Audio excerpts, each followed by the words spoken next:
And howdy, howdy. Good to see you guys. I got terrible news. You got to listen to me talk all night because Lindy and Michael have the day off. So, but happy Easter. He is risen. It's a good day. It is an absolute good day. And it's good to see y'all. And yeah, this will be our Easter special. Let me check out the chat here. Just saw your interview with Sean Baker. Amazing stuff. Oh, I appreciate it. You even look younger in the face now. Yeah, Carnivore is awesome, right? It's not making me any prettier, but it's making me younger. So that's good. Let's see. How much did you lose in total? So far, I'm down 322 pounds and counting. Did you get your skin surgery? Have not gotten skin surgery yet. I need to lose about another 100 to 120 pounds, and then I'll be getting a bunch of those. Sorry if you have answered those questions before, but I literally just found your channel. Oh, no worries. We appreciate it. I thank you so much for tuning in. Let's see. Just finished Lindy's interview with Sean Baker. That's awesome. Lindy is the GOAT. She is fantastic. I mean, you know, anybody that says carnivore doesn't work for weight loss is out of their mind, but you know, high fat diets, right?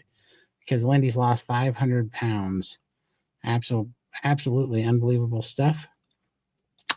I am 400 pounds living in Germany, started carnivore tomorrow. It's evening here, and we had Easter dinner with the parents. That's awesome. And yeah, 400 pounds, man, you are in the right place. And may I suggest joining the Steak and Butter Gang. You can come hang out with us in the open chat in the calls, that community. I get nothing for saying that, but we just donate our time there, and it's a great carnivore community to help brand new carnivores. And I would highly recommend you come visit us. And if you do join, come say hi to us in the open chat. I've been being carnivore or binging carnivore videos all week, and I stocked my fridge with eggs, butter, bacon, and ground beef. You are ahead of the game, my friend. That's a way good start. Glad to see the skin removal GoFundMe at 91%. That's Lindy's skin reserves. Okay, so sorry, I know what you're asking now. So Lindy, she did get her skin removed, and it actually saved her life because when they got in there, they didn't realize that she had a hernia that was strangulating her colon, and she didn't have much longer before it turned into a giant medical emergency. So that very likely saved her life. So we can't thank everybody enough. It's fantastic, but that was for Lindy's surgery, and she did get her surgery. It is so interesting to hear how both of you did the same thing I did with the juice fast and then regular fasting regarding about electrolyte, snake diet, and paleo keto, right? That seems to be the natural progression till you get to the proper human diet, which is carnivore, in my opinion. I'm glad to hear that there is an end to all of the dieting and yo-yoing. That's fact. I mean, this is the most consistent thing. I don't have cravings anymore. It's just easy. Sorry for treating the chat like my personal diary. No problem at all. We are so happy to see you. Feel free to ask any questions you want. Sorry that I can't catch the stream. It is 1 a.m. here and I need to sleep. Have a good one. No worries. You'll see this in the playback. No problem. All right. Whoa, Ron Page, you're going to the meetup in Bozeman, 4th of July. Can't wait. Dude, that's awesome. I cannot wait to see you. Have you ever been to Bozeman before? On B, number 4 on there. Yeah, that's awesome. Good evening, Don. Hello, Mandy. Let's see here for Mom. Oh, I appreciate you are a great person. I appreciate it so much, but you better get your eyesight checked. I think you need more healing. Hello, everybody. Let's see, Todd Carnivore Q. Hello, hey Aunt B. Very good to see you. Jesus and Carnivore. I'll be in Bozeman, Todd. That's awesome. Are you coming to Bozeman? When are you coming to Bozeman? Are you coming to the meetup? That'd be awesome. I'd love to meet you guys. Ron has not been to Bozeman yet. Well, I think you're going to love it, Ron. Bozeman's an awesome town. Becky from Missouri. I'm on the Healing Humanity group. That's awesome. Oh, okay, Becky, for sure. That's awesome. Well, it's going to be so fun. Oh, you changed your name, Becky. I think you changed your name. Well, that's awesome. I can't wait to see you in Bozeman, Becky. That'll be great. All right. Yes, on the 4th. That'll be awesome. I can't wait to see you. Howdy, howdy from Arizona. Very good to see you. All right. Well, feel free to put your guys' questions in the chat if you have any. And let me know what you guys are doing for Easter. Did you guys come out unscathed? Did you stay away from the peeps and the terrible chocolate bunnies? Got an Airbnb and purchased 3 tickets for the 4th. Oh, that's awesome. Well, it's going to be so fun. I think you're going to enjoy it. It's going to be a blast, pardon the pun, but it's appropriate. So all right. But yeah, let us know in the chat if anybody else is coming to Bozeman for the 4th of July meetup. In fact, I am a terrible host here. Let me pull it up while you guys are answering any questions. I'd love to hear what your guys' Easter plans are. Sorry, I'm blanking here because I'm trying to get my screen up so that I can pull up the Montana meetup. For those of you that don't know what it is, you just go to sbg.events and bring that up so you guys can see it. Let me share screen. But yeah, we'd love to see you guys and celebrate the 4th of July with you and see you guys in Montana. It's going to be a good time. Let me share this entire screen right here, right there. Share, put it on the screen. Bam.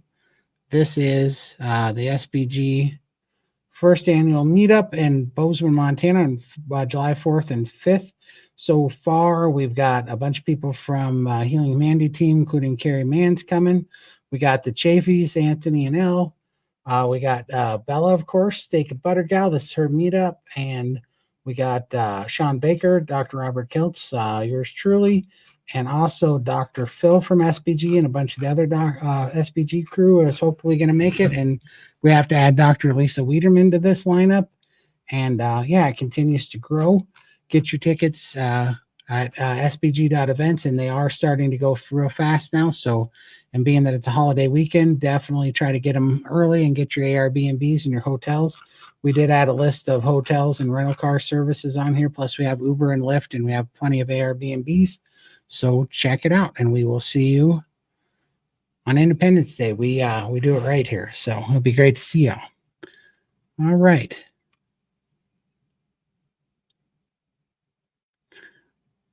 Michael is feeling good. He's just with, I think his niece came to town to visit him for, so he's got family in town for Easter.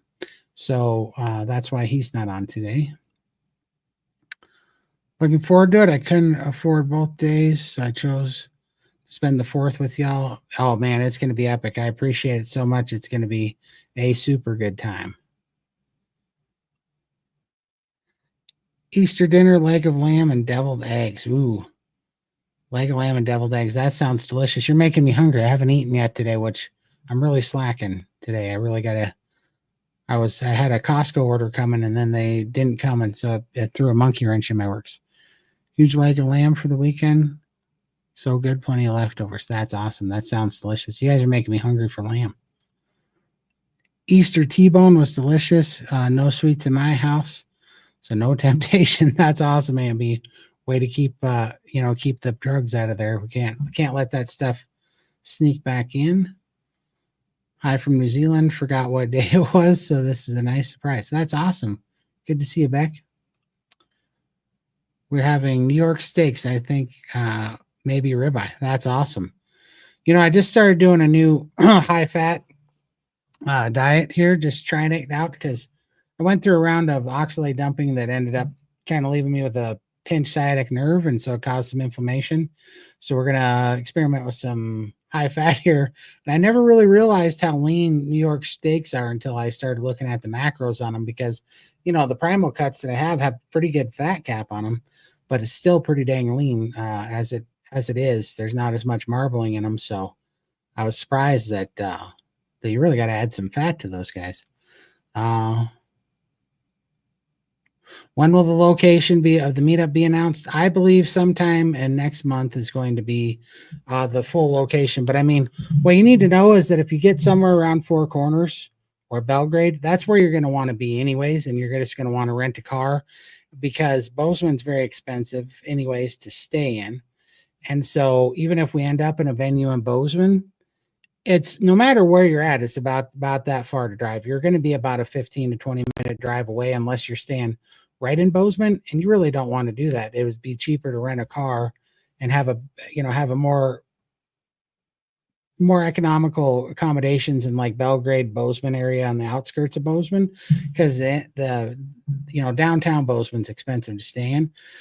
But with all that said, we also have Uber and Lyft that's real reasonable that can get you where you want to go if you don't want to rent a car. And then, and then everything, we're not a huge town, so it's not that hard to get around.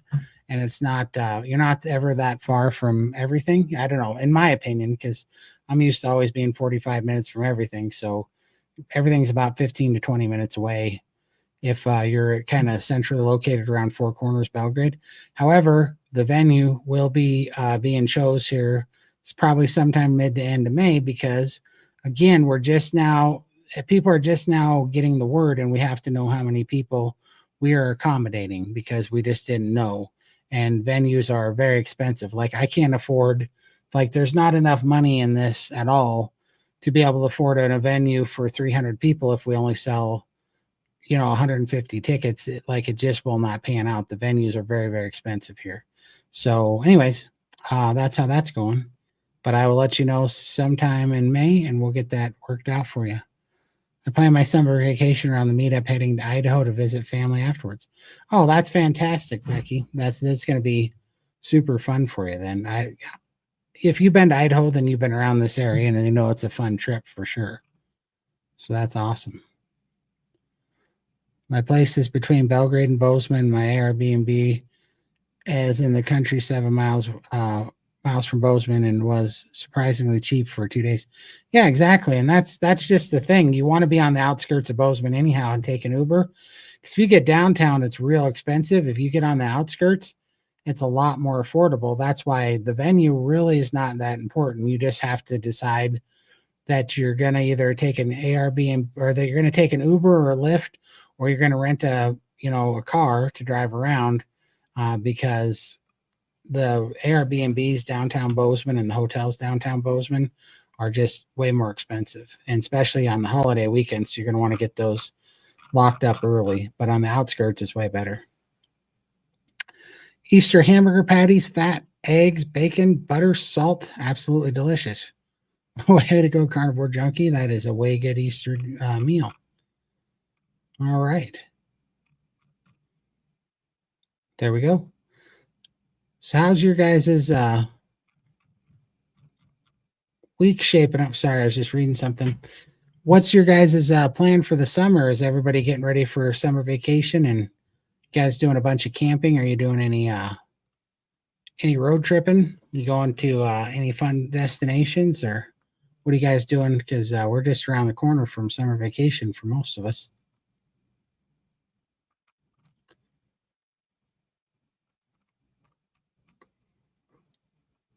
All right, I was just making sure I wasn't missing anything in the chat. And then give me a shout out if you're an SBG or Healing Humanity group in here too. I'd love to see if you guys are from any of those groups too.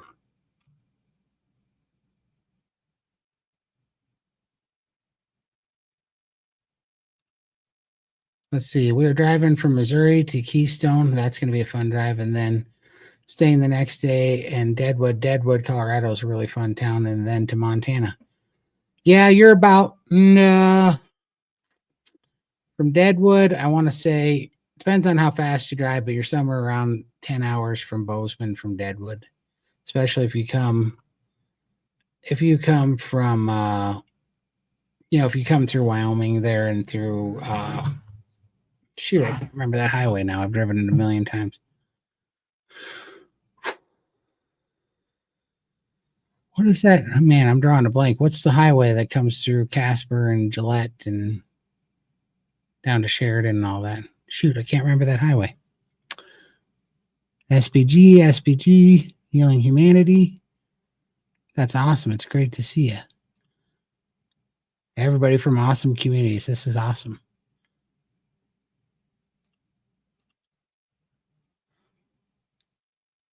Driving to California to see my kids and grandkids. Hopefully bring grandkids back to mountains with me. That's going to be fun.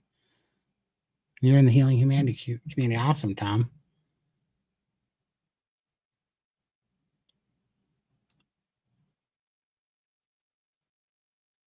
Deadwoods in South Dakota? I feel like there's 2 Deadwoods in. Oh no, sorry. I think never mind. You're right. Deadwood is in South Dakota. I was thinking of Black Hawk. I was thinking of Black Hawk, Colorado. Is that what it is?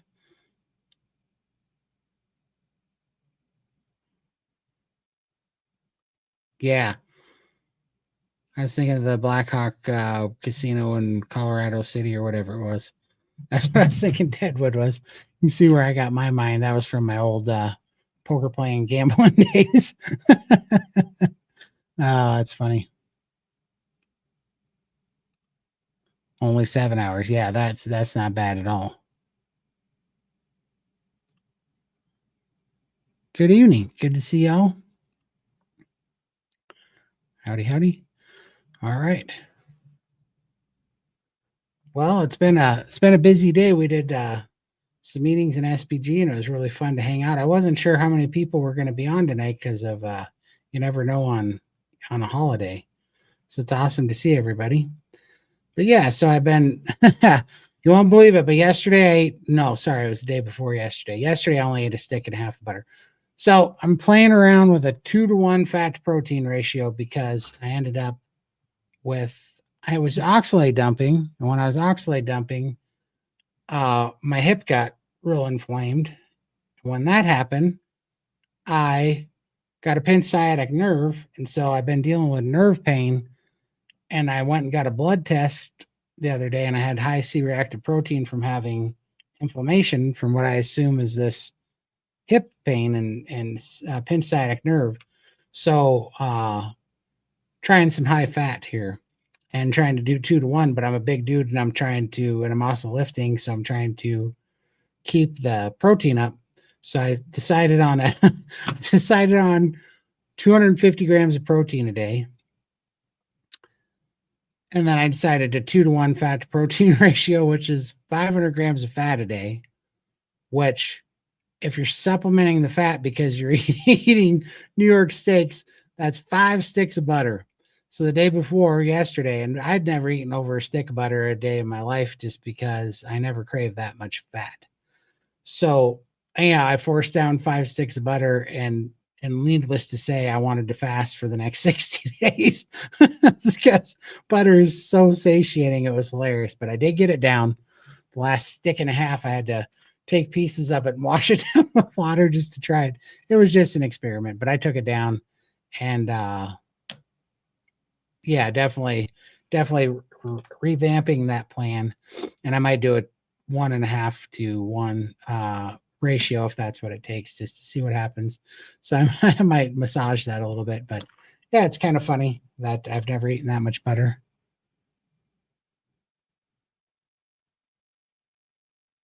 I'm not going to be too talkative for a tiny bit. No worries, Aunt B. Are you not feeling good, or are you just preoccupied?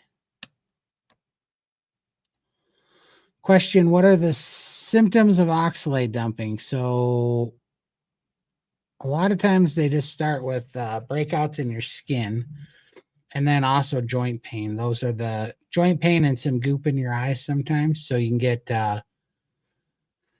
like little goopy crystals coming out like the tear ducts in the corners of your eyes. You can get little oxalate crystals coming out of the pores on your skin sometimes, and a lot of times you get irritated, itchy skin, and like it looks kind of like a psoriasis flare up or something.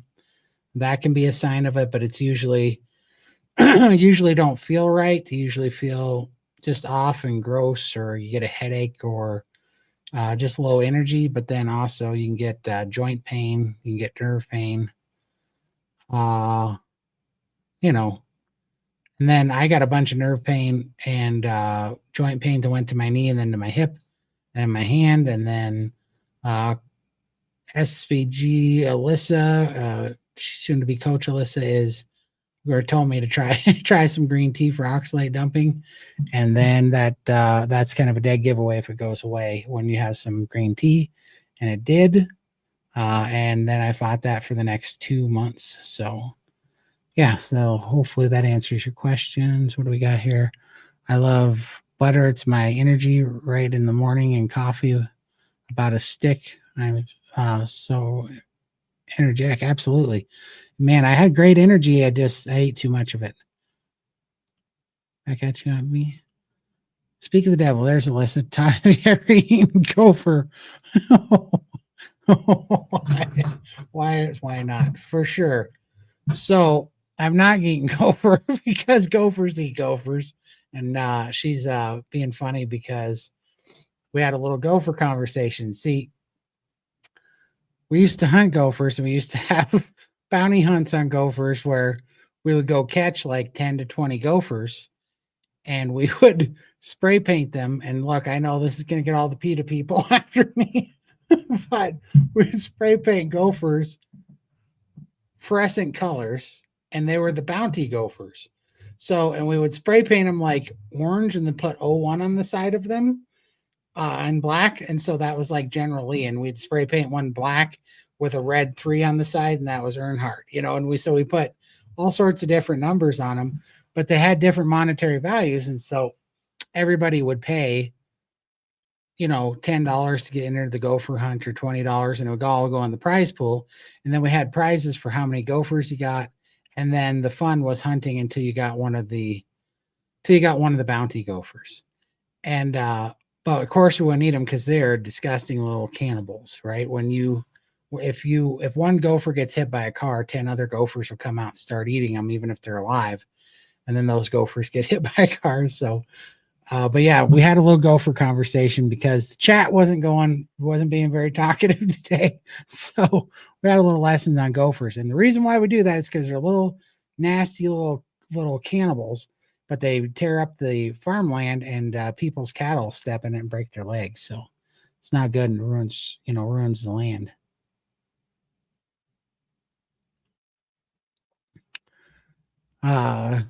Todd, do you feel rebounding really helps with the full body balance? Oh, absolutely.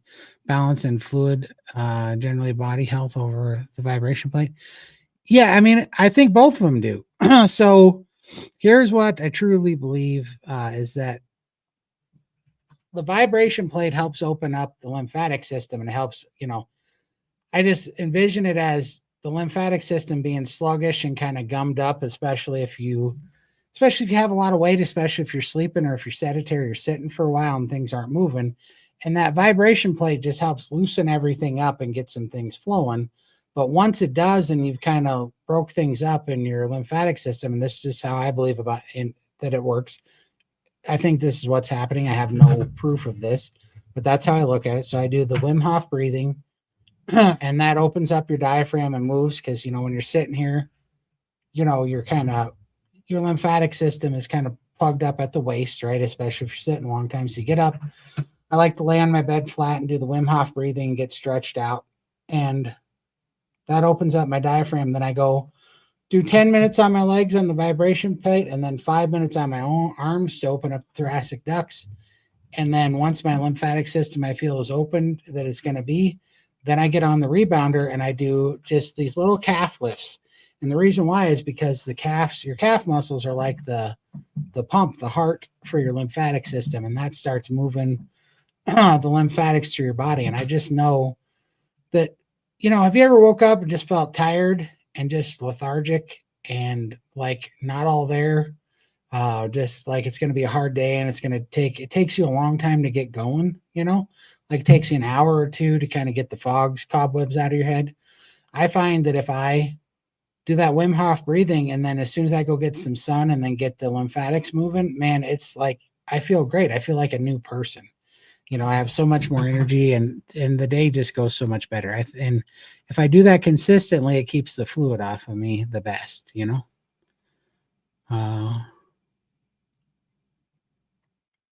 Good morning. Good to see you, Sandra. All right. Lindy has, I think her aunt is coming over right now. And so Lindy had some surprise company. So she's entertaining guests as well. Both Michael and Lindy have family. That's what happens when you're sweet. When you're a curmudgeon like me, nobody visits. uh, That'd be awesome. Listen, gopher hunts, bounty gopher hunts are hilarious. They're so much fun. But because what we do is we catch them, we catch the gophers the night before, we spray paint them, and then you release them. But word to the wise, gophers are such vicious little cannibals that you can't release them too early. We used to release them the night before, and then we would find pieces of painted gopher ripped apart by their own kind because as soon as we would paint them, they're like, I don't know what you are, but now that you're orange, we're gonna eat you. Maybe that's a marinade, maybe that's hot sauce, maybe you're a Cheeto now. I don't know. But they rip those little dudes apart when you free them and they're orange. So you can't release them too early, or it looks like a horror movie when you come out the next day. There's just fluorescent spray painted gopher parts everywhere. It looks like a Saw movie played out. It ain't pretty. So you don't want to do that. But well, so just get there a couple hours early or an hour early even, and then go spread them out. Just put them in buckets. Don't mark the buckets, and that way you don't know what color they are, and just toss them out, and just only give them an hour or two head start. But if you put them out there overnight, yeah, their little cannibal buddies are going to be like, yeah, now that you're orange, you look like you're Cheeto flavored. We're eating you. Sorry, dude. And they just cannibalize them.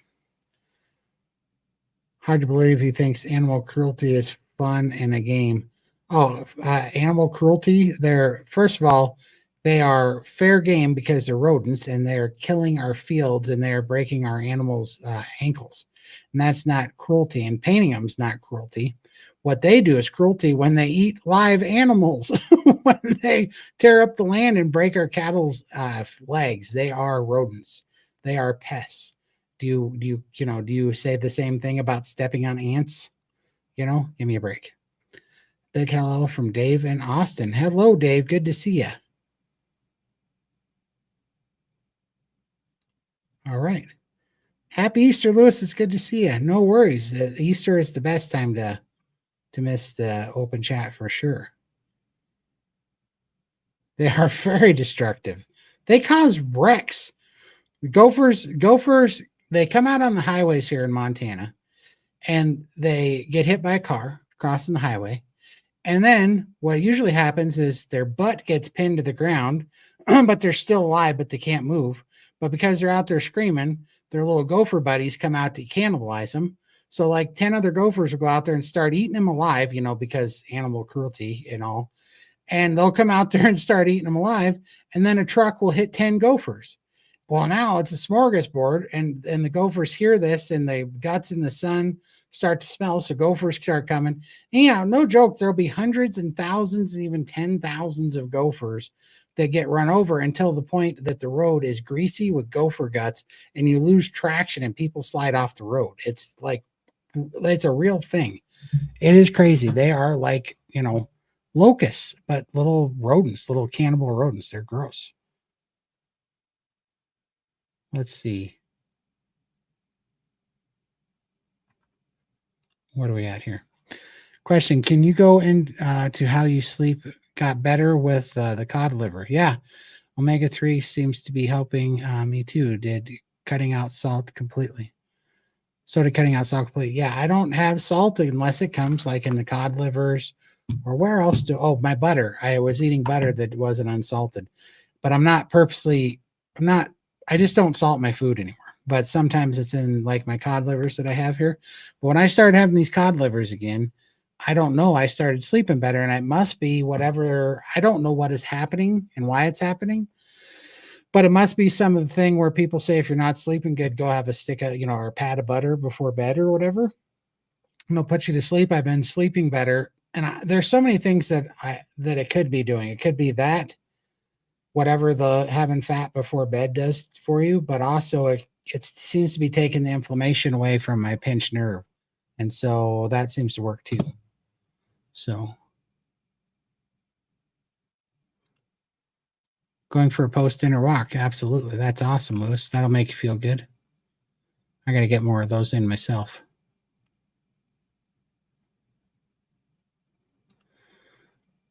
They eat anything. They are vicious little buggers. Like, just go check them out. Like, might as well dig the hole deeper. So, so do you know what tannerite is? We used to take, tannerite's an explosive reactive target, but you can mix it. So we used to take half pound and 1 pound cans of tannerite with us when we go for hunt, and they are detonated by, you shoot them, and they're detonated by a high velocity projectile.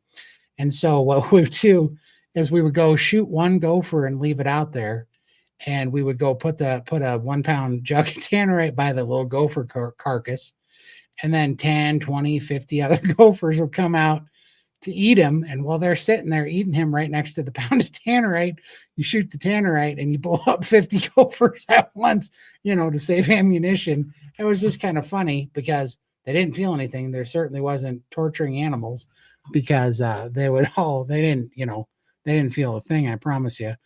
But it was kind of funny because you could blow up 50 gophers at once and not have to sit there and pick away at them and worry about, a stray hitting a cow or something. It was a way of, killing 50 gophers with 1 stone, let's say. Yeah, I know. Becky from Healing Man. I find her, from Healing Mandy. I feel like I got that. Your picture's too small, but yeah, I think I understand that now. All right. A bit more about the breathing. So the Wim Hof breathing, if you look up Wim Hof, basically he has you do 30 breath rounds and 30 breath rounds, I believe. And you take a breath in, a breath out, and a breath in, and a breath out, and you do it a certain way if you look up the video, but you basically go, and you do that 30 times at about that pace, but there's a nice little chart that goes on the video. You do that 30 times, and then you hold you take a deep breath in, you hold it for like 10 seconds or 15 seconds, and then you breathe out. And then as you breathe out for 3 seconds and your breath's out, then you hold your breath for 30 seconds. And then after 30 seconds, you do it all again. You take 30 more cycles of, you do that 30 more times. And then you repeat it. You take a deep breath in and you're holding it for like 15 seconds. Then you take a breath out and then you hold it for like a minute next time. And then you repeat that and you do it for like a minute 30. And then you repeat that and you do it for like 2 minutes. And when I first started, I couldn't hold my breath for, 15, 20 seconds. And now I can hold my breath for 2.5 minutes. I haven't been able to get to 3 minutes, but I can hold it for 2.5 minutes, which is insane to me that was even possible. All right. Good information about the plate on the rebounder. I need a rebounder. It helps for sure. And look, get a B-can. What is it? BCANN, I think it is. 2 N's. I knew there was 2 of something. I couldn't remember if it was the B or not, but it's called B-can, BCANN. And they are really good rebounders for a real reasonable price online. Do you know any carnivores that had to do unaged meat for histamines? Yeah, I mean, Alyssa that was in here, we just talked to a lady in SBG today. Yeah, so Alyssa pretty much, I think she's just back. She's healed enough where she's just back to being able to play with some beef a little bit, but she pretty much had to only eat lamb for, I think, like a year and a half, and because of histamine issues. And so she's only eaten lamb for a year and a half, and she's done lion diet, I think, for over a year. But I think if I heard her right today, she said it has to do with about healing the gut, and that over time she healed her gut, so now she tolerates histamine a lot better. But she's still healing. But yeah, so she eats lamb because I believe it's less aged. So, and she She says stuff like when she gets it, she has to put it directly into the freezer. You don't let it sit for, hours in your fridge. You have to take it and get it home within a couple hours and put it directly into the freezer. Keep it frozen. Don't let it thaw out. And then I think she cooks from frozen, and that helps mitigate the histamines, I guess. So I hope that helps. If you have any more questions about that, I don't know if you're in SBG. We have a few dentists in SBG, but if you would like to join SBG, there's her and Alyssa and Rebecca Heichman both do calls in SBG, and they are both really good about the histamine topic. So they can both help you in there very much. That's just not something I have a lot of experience with. Brands of rebounder to look up. Yeah, definitely BCAN. Here, I'll put it in the chat here. BC. Definitely check that out. Good evening. Thanks, Todd. I'll see Lindy next Saturday at the meetup in Melbourne. That's going to be awesome. I can't wait. Tell Lindy to get pictures with you. I want to meet you through pictures with her. Let's see. Glad you're here. No family here, and these sessions really motivate me. That's awesome. For sure. Well, Beverly I'm going to ask you the same thing. Are you in SBG? Because that's a really good community. If you need a carnivore family, that's where mine is for sure. Cheater Gopher, it ain't easy being cheesy. Exactly, Dennis. You know what I'm talking about. I had the same hip and back nerve and sciatic pain. Added bonus of oxalate dumping that I swear felt like kidney stones. I don't know. Yeah, that's how this started, was kidney stones. Trick, massage exact point of pain on the opposite side of body. All right, I'll give it a shot.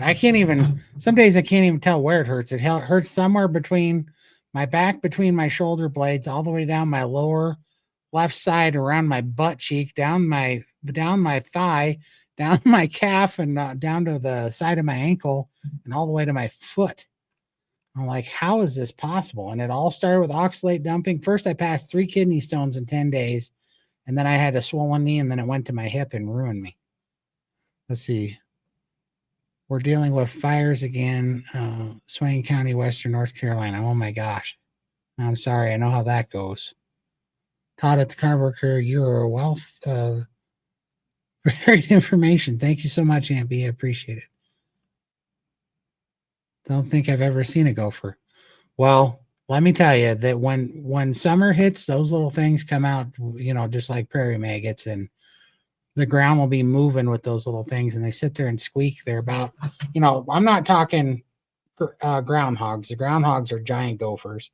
These little guys are the size of rats, and that's basically what they are. And they're vicious, disgusting little things that just tear up the ground. They get everywhere, and they eat each other, and they go out on the highway and die. And they just tear up the land, and cattle break their legs, and they are just an absolute menace. I've been wearing a cushion mask over my eyes. Helps me fall asleep. Oh, that's awesome. Vital Farms brand salted butter is not very salty. I eat this brand plain. Nice. I've been using the Kirkland grass-fed stuff. Same here, but sardines have been doing the trick for inflammation and sleep. Yeah, absolutely. I'm just eating these cod livers, and it's helping a lot, actually. I think I just slowly got complacent on not eating enough fat lately. Whoops, that's not for us. Join late, catching up on double time. Oh, no worries. Good to see you, Maida. Let's see. Question: how often do you do Wim Hof breathing? Once every morning. So it's kind of my routine. I have a list of prayers that I read and say in the morning, and then after I say them, I do Wim Hof, and it's kind of a way to meditate on the prayers that I just said, and I think about those while I'm doing Wim Hof, and then that gets me ready to go do the shake plate and the rebounder in the morning. there she is. It's Alyssa. I was telling you should go talk to her in SBG. She is the histamine queen, that's for sure. All right. Oh, that was me. I put my own comment up, but that's the brand of the rebounder that I have. Go check that out. In SBG, can a person do levels 2 and 3 on repeat without messing up their metabolism? Yeah, especially. I mean, the thing is, none of the levels are hard fast. Those are all just like a starting point, right? And then once you get one of them down, you graduate to the next one. And you can do that, but when you repeat them, Raymond will tell you to do mini primes in between. So you absolutely can repeat those, but you by the time you go through them, you should know what your metabolism feels like when it's running good. So when you start to see any side effects, it's time to give up on any of the fasting and then reprime. Just do a 3-day mini prime, micro prime, and just get it done, and then go back to it. So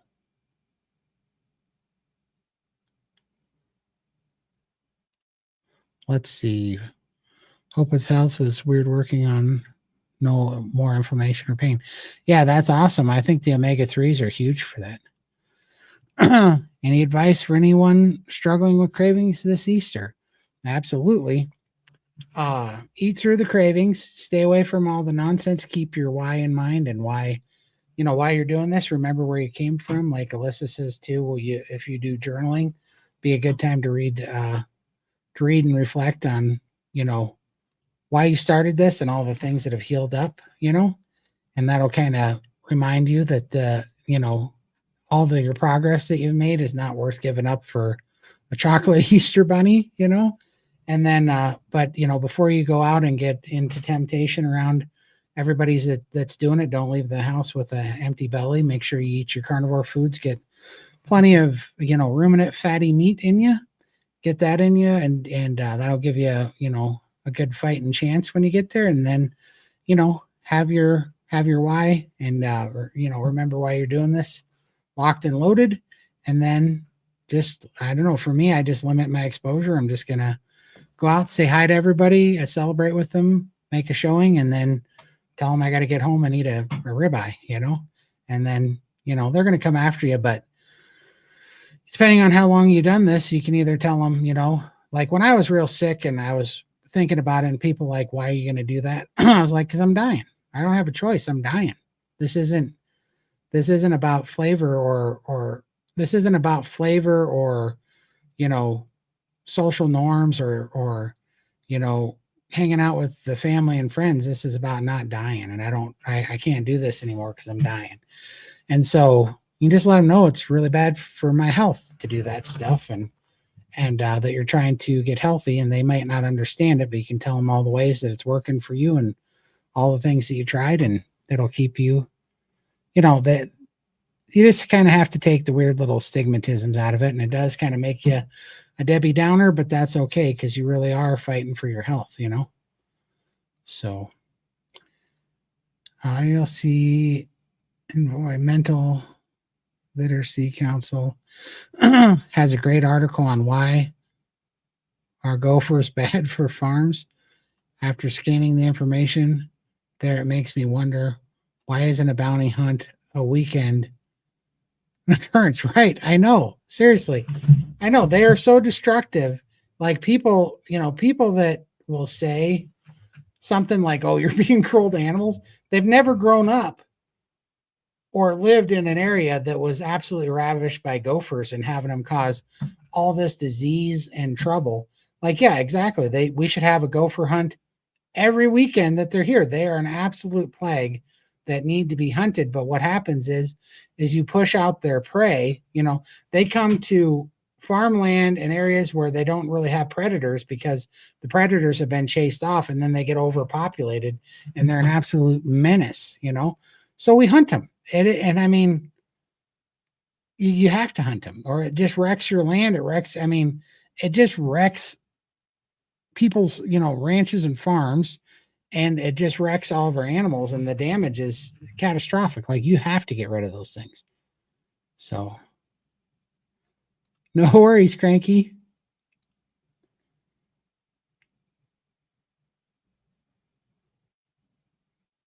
Silicon rebounder is excellent. UK, awesome. All right. When you do the mini prime, do you do 3 meals plus snacks for 3 days, or do you just eat more? I don't do the 3 meals plus snacks, but I do the 3 meals because I think that it's important to kind of load up to give your appetite. Like if you're if your appetite is starting to slow down, 2 meals aren't a good enough test. You should try to do 3 meals a day.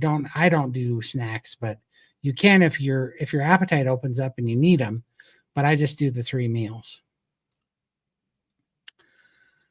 This Easter, stay away from the Cadbury bunny. He may look cute and cuddly, but he has an evil heart. That's a fact. And if you're going to eat a bunny, make it a meat bunny. I don't recommend those either. They don't have enough fat. Although we have some new members in SPG that say if you make domestic bunnies, you can fatten them up just nicely, I guess. Gets easier dealing with the family and friends over time. They get used to it. For sure, Lewis. That's 100% true. Carnivore Cutler? No, exactly. Missy, Harbor Boy Determination helped put all donuts, cupcakes, and candy out of. Oh, I got you. You're answering her question. Candy out of church and then clean up. I got frosting on my fingers, almost licked it. That's awesome. Didn't remind myself to exhale. Oh, that's funny. For sure. Armadillo are bad here in Missouri. They spread disease and damage the land. Yeah, you know what I'm talking about then. How much weight have you lost and what issues have you resolved? So I've lost 322 pounds. I cured my congestive heart failure. I cured sleep apnea. I cured depression and anxiety. I was on 6 liters of oxygen, and I was dependent on it, and I had to take it. And even on 6 liters, sorry, we've been in back-to-back meetings. I've been talking for like 10 hours today, so I'm getting a little hoarse. But we've been in, I was on 6 liters of oxygen, and that even only had my oxygen saturation up to 88% saturation. And now it's 96% with no oxygen, which is incredible. I had a resting heart rate of 108 beats a minute, and I was on multiple medications. I had reactive airway disease that healed up. And I mean, I was over 700 pounds. I just couldn't stand for hardly 90 seconds at a time. I mean, it wasn't looking good. I wasn't supposed to make it out of that hole. But 28 months later, yeah, I mean, now it's just a matter of time. I got another 100 and something pounds to lose, hoping to get it off in the next 12 to 24 months and then start with a whole bunch of skin surgeries. But the good news is, and also outside of diet, like I lost my addictive nature to things like gambling addiction melted away and nicotine addiction melted away. And I quit a 26-year nicotine habit, like cold turkey with no issues at all. Like it's crazy what Carnivore's healed up. It sounds like a country song, played backwards, but it's real. It's amazing. Love of God, oh my goodness, such strength. Absolutely.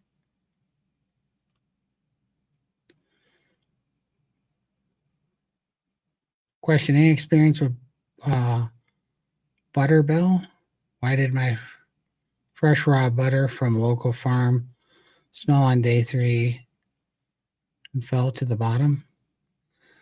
I'm not sure. I've never had that happen before. Question: any experience with butterbell? I don't know what butterbell is. Why did my fresh raw butter from a local farm smell on day 3?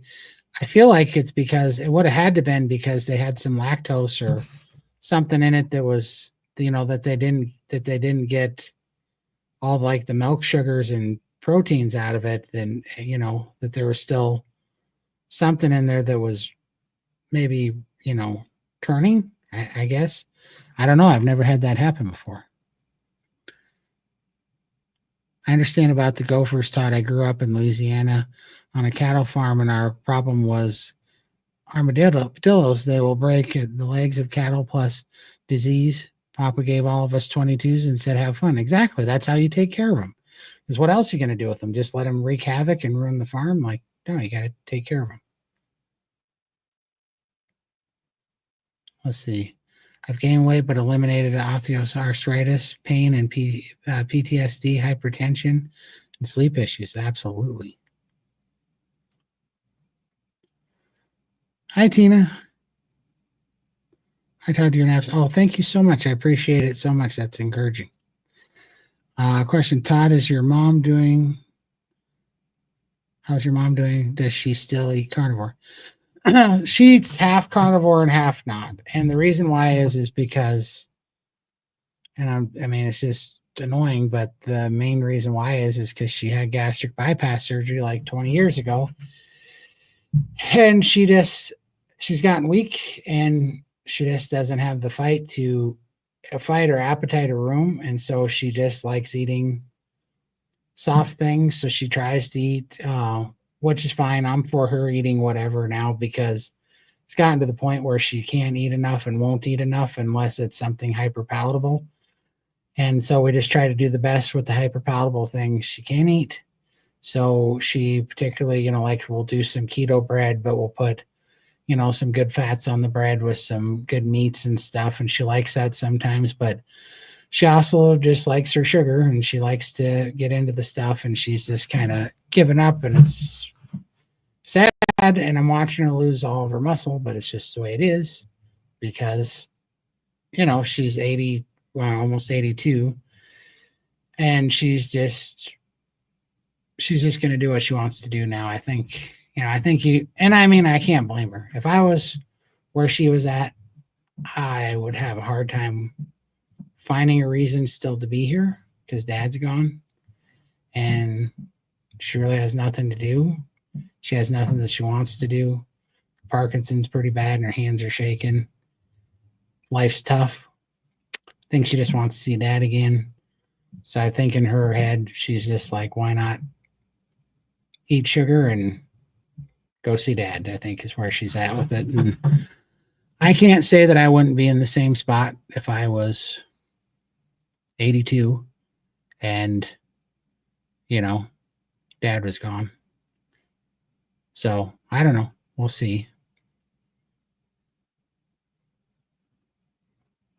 All right. Thoughts on a high evil olive oil for inflammation? There's also medical olive oil available, Todd. Yeah, I mean, I'm going to try this high fat and I'm trying to stay real clean. And if I do anything different right now for inflammation, I'm going to try to eat more grass-fed, grass-finished beef and more like liver. And I mean, you don't know how much it breaks my heart to say eating liver because I hate eating liver with a passion. But I think I'm going to choke more of it down just to see because I don't know. It's just going to be fun to see how much I can dial this in. Like it's pretty easy to be blind diet, because I just like beef so much. It's not really hard and I really don't eat much anything else. And really the only thing that keeps me not lying is that I like some Tabasco because I like the vinegar with it. I don't know what it is, but I've always craved vinegar. So I'll have a little bit of vinegar, Tabasco sauce specifically for the vinegar taste. And it doesn't bother me, but even for this high fat experiment, I stopped having that. I'm thinking about adding apple cider vinegar back in, but I just kind of feel like doing real clean, because like the other week, I don't know, about a week ago, I just got busy and I was super busy at work and super busy with the live streams and stuff. So I ate a bag of Chomps beef jerky and I ate it over a 2-day period. And I ate another bag of, I forget what it was, but it was grass fed. It was the other brand of, it wasn't Chomps, but it was another brand that's even cleaner than Chomps. And I ate both of those bags over 2 days and I didn't eat anything else. And I gained I forget what it was, but like 24 pounds or something just in inflammation from those two stupid things. And I'm even still fighting that off. And I didn't eat anything else but those, but it was a mistake. And so I feel like seeing what some real clean lion diet with high fat and organs would do for me over maybe a 90-day period. So I'm probably going to start start getting kind of dialed into that once I get a once I get a meal put together that I like, that's sustainable, that'll meet those ratios and meet my minimum protein requirements. I'm going to experiment with that for the next week. And then once I have it dialed in, then I'm going to start the clock and go hard for probably 90 days on that and see what happens. You are doing so great. You're looking super healthy, even with the challenges you're having right now. Inspiration and so generous sharing your knowledge and experience. Thank you, Todd. I appreciate Beck so much. You're so kind. I appreciate that so much. And, you know, the thing is, what I want everybody to remember, and I appreciate the kind words, but I don't have willpower. I never had willpower. That's how I got to 700 pounds. And, you know, I'm not an outlier. I'm not special. I didn't do anything different that everybody that's listening can't do. And, you know, unfortunately, I had to get sick enough that I really had to reach the end of myself to be consistent with something and really find something that changed. And I believe God brought Carnivore to me as the answer to that. And it's so sustainable. I just want everybody to know that everybody can do this. There is hope for everybody, no matter how far you seem, you know, you think that you've dug this hole and how insurmountable the odds are. It's really not. And I can't believe that 28 months has passed by, because it's been, you know, carnivore. I like what they say. Carnivore is simple, but it's not easy. And that's the truth. But you know what else isn't easy is being sick. Being sick isn't easy either. And being tired and being in pain and being without answers and not having a direction. Those things are all hard. And so we kind of got to choose our suffering. We got to choose our hard. And we got to choose the one that's going to make it easier. You know, we got to suffer in the right way today, because there are no decisions where we don't suffer, but there are decisions we can make where we get better and get stronger, so that the same amount of effort just becomes easier because we're stronger and we're healthier and we're more vibrant tomorrow. So we got to start working toward those goals. And the first steps are hard, but that's why I from the bottom of my heart want everybody to get into a good community. It can be Steak and Butter Gang. It could be Healing Humanity, or it could be Dr. Kiltz's. I don't care. But I would love to see you guys come and say hi to us in the community, especially, you know, me and Alyssa and Lindy are all in Steak and Butter Gang. And we'd love to see you guys and help you through this. And I don't get paid to be there. I don't get any affiliate things. I'm not saying that because there's any monetary value in this whatsoever for me.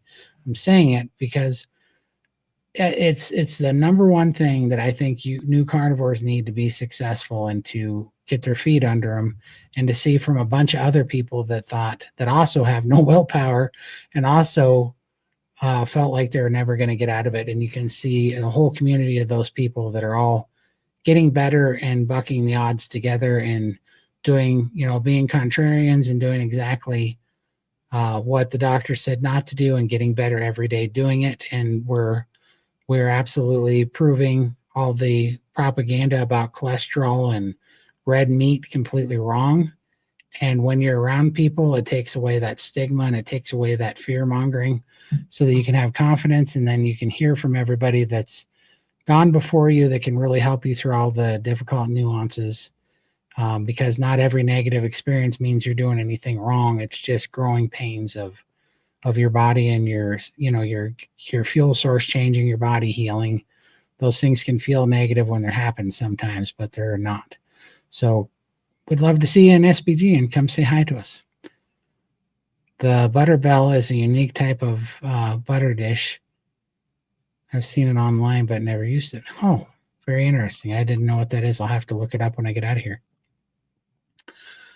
Todd, my alcohol addiction that I used as a crutch, to get through every ugly situation in life has been completely lifted on carnivore.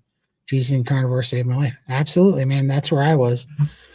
I was sick, and my dad and brother had died, and they died taking the medicine and listening to the doctors. And so I had a choice to make, and I could go into the sick care system where I was sure I was going to die, or I could trust in God. I threw away the medication. I picked up my Bible, put my trust in God, followed carnivore, and Now I'm off all the medications. So absolutely, I hear you. And all my addictions went away with it. And so I realized that all this nonsense about addiction and, it's diet. It's because we're messed up. Our hormones are messed up. We're not nourished. Our brains are not functioning properly. We have, our brain metabolism is screwed up too, which is a really interesting concept that I never heard of before until Chris Palmer's class in the Peterson Academy that I've been watching, and it's absolutely fascinating. I highly recommend you guys all check it out if you can join the Peterson Academy someday. A butter bell is a container you use to keep butter out on the counter. Okay, I use one, and the store-bought butter stays good, but butter being mostly fat should not spoil. Yeah. Maybe the room temp was too warm for the butter bell. Maybe keep it on the counter far away from the stove. There's a good idea. No worries. Thanks, Lewis. I appreciate that a lot. It's just what's going on. It's part of life, and you can't choose to, as much as you want, you can't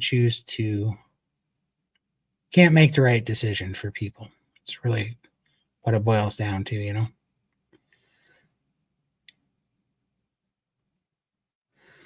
You're so young, you must be a late in life baby. I don't know if you're talking to me. I'm kind of young. I'm 41. I don't think I'm old, but I don't know that I'm young. I'm 41, but yeah, my mom was definitely, I think she was 39 when she conceived me, and I think she was 40 when she had me. Yeah, I think she was 40 when she had me, and she's almost 40 or 82 now. Yep, for sure. I was an oops because my brother before me. I have a brother that's 21 years older than me, and my brother, next closest sibling, which was the one that passed away, actually, he was 6 years older than me. So I was a misfire for sure. So just finished the New York strip. Awesome. How'd you like it? I just found something cool. I melt butter blocks in a pot, let it simmer for 10 minutes, and then I pour fat separate from milk, solid, scoop it, and the result is homemade ghee. Yeah, I've seen that. You're making ghee. That's awesome. That is a really good way to do it. Tell me how you like that. I bet it's pretty good.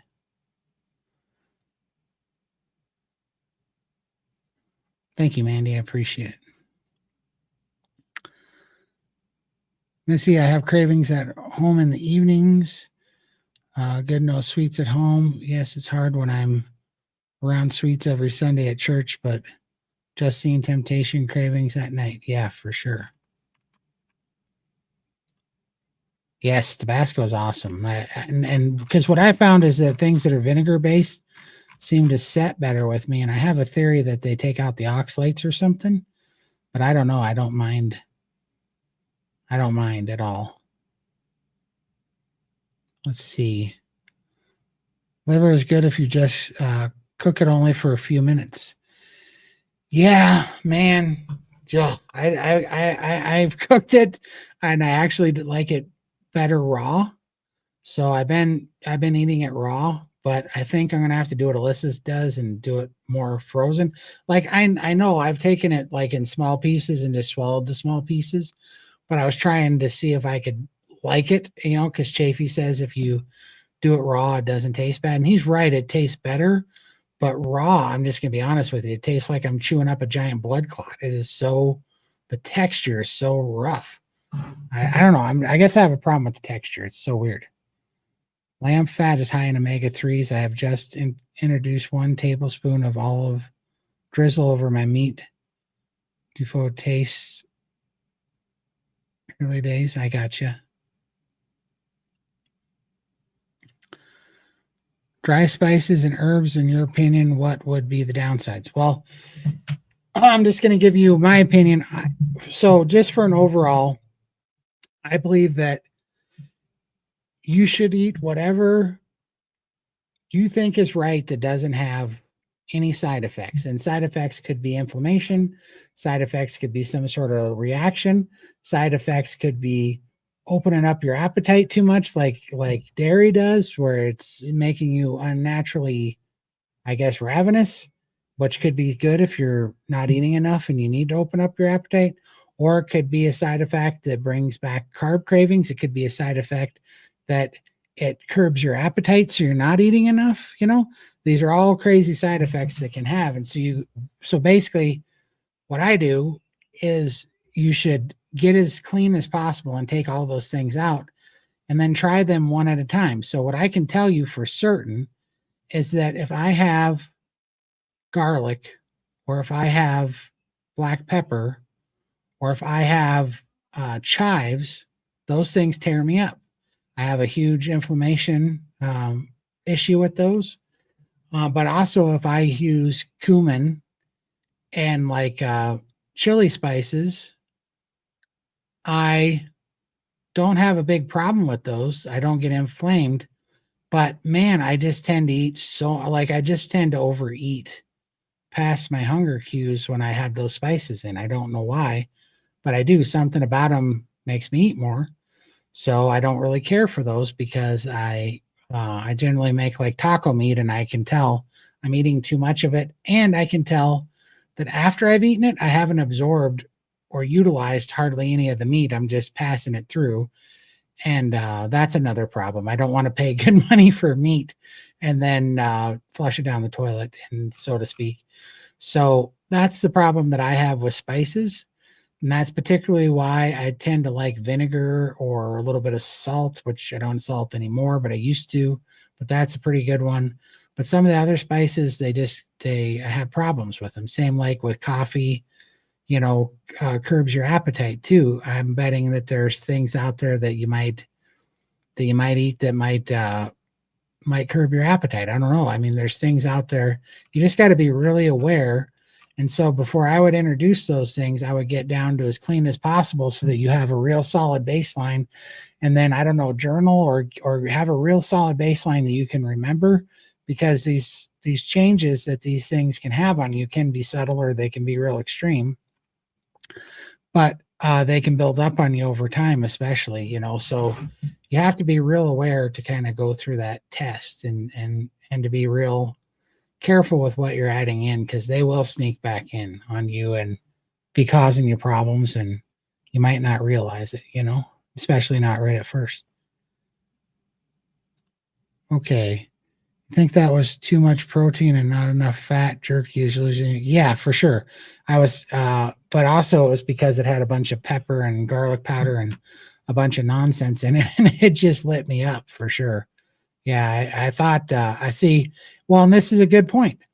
I forgot. I didn't even read the label. It really was as simple as this: was that like a year ago, I used to eat a bunch of chomps, and I really didn't notice it doing anything to me. And then, but my diet's gotten a lot cleaner over the last year, and I've made more progress. And I've basically been 90% lion for the last year. The only real, non-lion things are like my cod livers, and I had like my Tabasco, and then I've had eggs, but I hadn't even been doing the eggs. But other than that, it's just been red meat and no salt even. So, 1 second. I had to clear my throat. I didn't want to blast your guys' eardrums. But so I didn't even think about it, because in my head, I've had these meat sticks before. I didn't really notice anything before. Well, this time I ate them and I did notice everything. And it's probably just because I've been much cleaner over the last year and didn't even realize that I had, kind of changed that much. So you just got to be careful. And that's why it helps to get your diet really streamlined so that you can be really analytical about the truth of what these things are doing to you. But I think it was probably not enough fat, and I think it was probably the seasonings that was in it, and Lord knows what else. But yeah, it definitely had a bad effect. Jiffy, I've been quietly watching you for a long time. You are special, Todd. I did ride the short bus. I'm kidding. I never rode a bus, but if I did, I think it would have been short. What you have gone through to get here will be your testimony. You rock. Oh, thank you so much, Jeffy. That's so kind of you. I appreciate it so much. You know, it was really, like I said, I don't have a bunch of willpower. I know I was the least likely person to get out of this mess. I really, sometimes like I say, I feel like I give Carnivore too much of the glory. I definitely, this started on my knees in prayer, and I had to get to the bottom of, to the end of myself and my own strengths that I thought were, and pride that I thought were going to save me, and it didn't. But that was good because that it was very humbling, but it definitely brings you back to what matters. And so that's what I want you guys to know. I'm not here to preach to you, but I do want you to know that, there's nothing man-made special about here. What I'm doing is actually the proper human diet that God designed for us, in my opinion. And I'm not trying to push any beliefs on anybody or whatever, but in my opinion, this is proper human diet that God designed me to eat. And all I'm doing was I came to the end of myself, that I stopped trusting the doctors more than God's system. I stopped trusting the noise on television and the noise of our society of peer pressure telling me what was healthy and what's not healthy. And you just start realizing, well, I've listened to all of this noise for so long and I'm dying. And it killed Dad and it killed Ty. Mom's got Parkinson's and everybody I know is sick. And everybody I know and everybody that they know is sick. Why are we listening to this anymore? And if you just start to back up and you think about where we were when we were young and where our parents were, and like we're working in the Bakken oil field and we're staying at an old farmhouse, and they had pictures of their family in the town of South Hart, North Dakota on the wall in this old farmhouse, and you looked and you saw all these people and nobody was fat or overweight and nobody looked inflamed or puffy. They had beards when they were like 12, but other than that, they seemed fine. They seemed pretty healthy. They grew up fast, but they're all healthy. And yeah, you could say that that's because they worked more. And yeah, I think that that's true to an extent, but also they didn't work through all the winters. They stayed inside most of the time. They had some treks to town and a few things, but they would basically hunker down for the winter and not hardly leave their cabins. They weren't farming in the winter. They were taking care of their animals and feeding them, and they had some stuff and they do a few things, but it was not very many hours a day, and they were living off the rations that they had saved in their root cellars and things. Winters were hard in North Dakota, and they would eat and they would do these things, but they were healthy and they saved meat. It wasn't, they had some root cellars and a few potatoes, but mostly it was all meat. It was dried meat and dried fat and pickled and jarred things that they had saved in high fat, and that's what they ate, and that's what kept us all healthy. And so we just go back to the way we were meant to eat before they started ruining it on us for convenience and profit and control. And it makes all the difference. Let's see. Joy. Amen, Todd. You're doing great. Thank you so much. I appreciate it. Are you still having oxalate dumping? Are you still working out?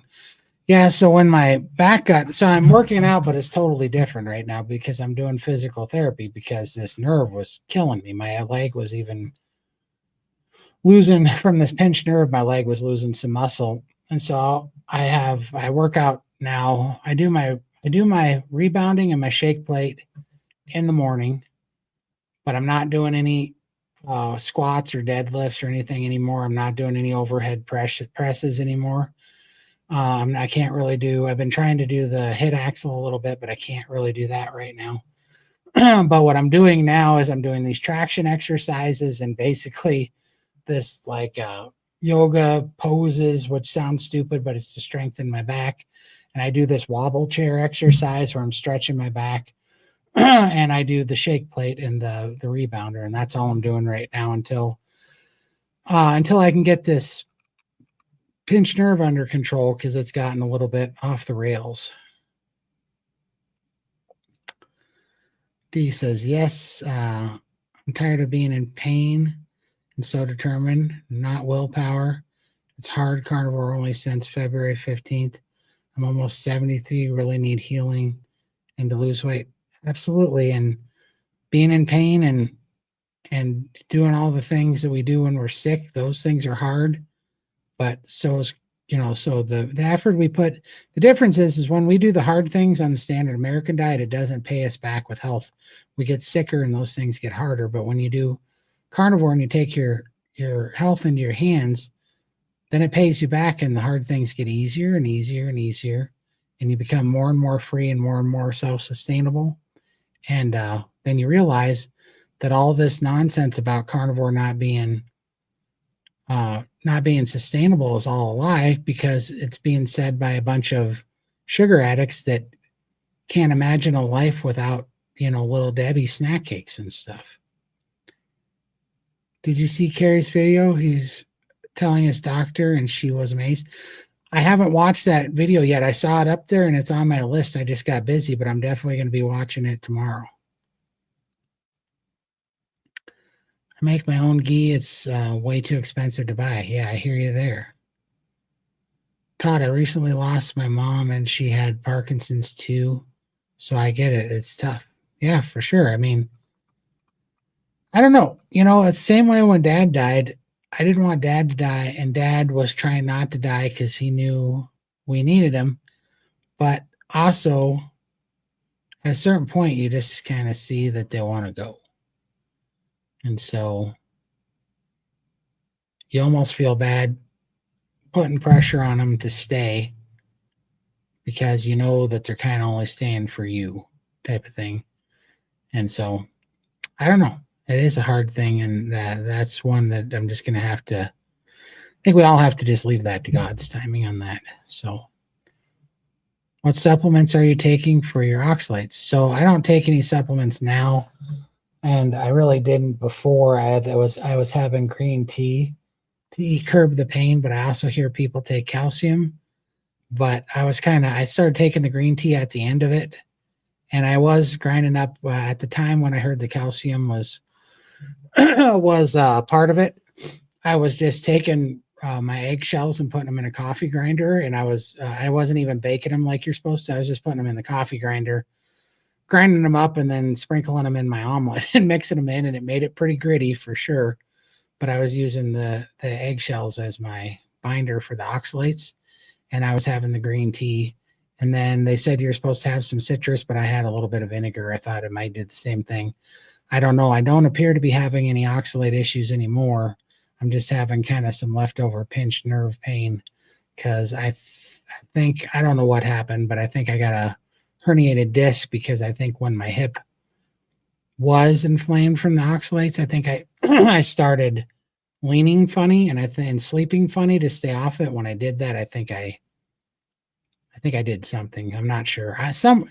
Also one place in there, and I really don't think this did it. And everybody's going to be like, well, you're an idiot. Of course I did it, but I really don't think that it did it.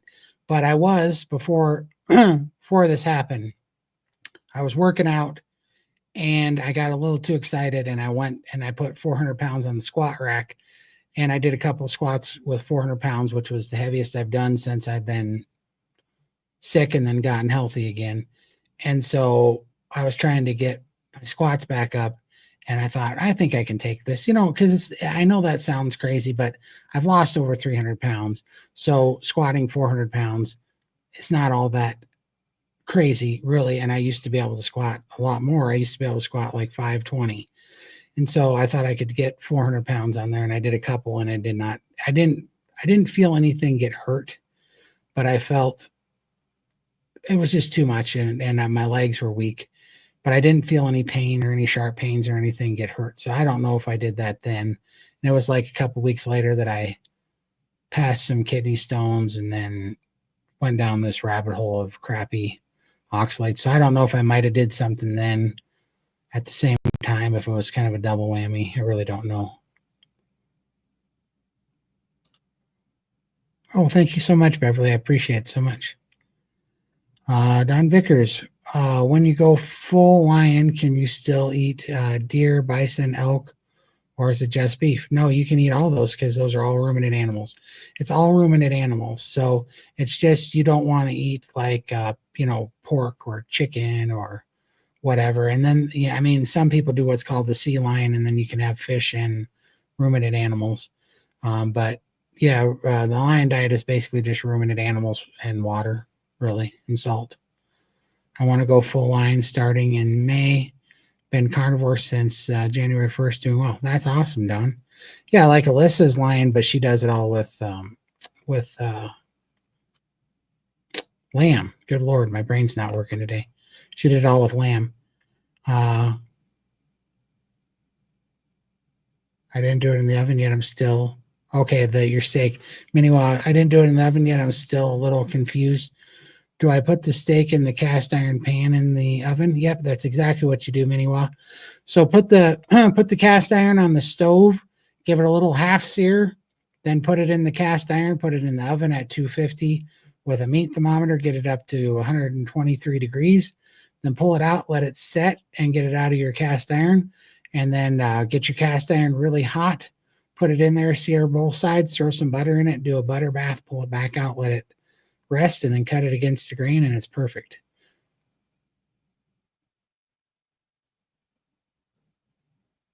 No, you can do it right on. Yeah, you can do it right on the cast iron, Miniwa, for sure. Oh, thank you so much, Tim. I appreciate you. Tina, Costco had a good deal on lamb roast. I decided to try it, but I just didn't like it. My dog is happy. 100%. And so I thought, so I'm going to tell you this, Tina. I thought I didn't like lamb too, but that's another reason to talk to Alyssa if you are in SBG, because I didn't realize it, but she has a theory on lamb, and she's eaten more lamb than anybody I know. But she believes that the lamb has to be fresh, and she believes that the lamb is not fresh if it tastes like what the lamb probably tastes like that you had, Tina, because she won't buy her lamb at Costco.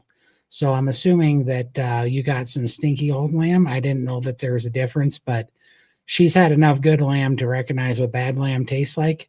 And so, as it would turn out, I think they're pushing a bunch of old stinky lamb on us, which is why we don't like it. So, I don't know all the details, but she knows how to identify fresh, non-gross lamb to not be so technical. But chicken liver is so soft and sweet compared to sheep or beef.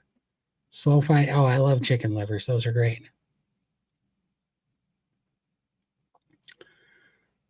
I relish grilled liver. That's awesome, John. I can't get down with it. That's the metal tasting, the iron. If you're doing liver, lamb fry is yummy.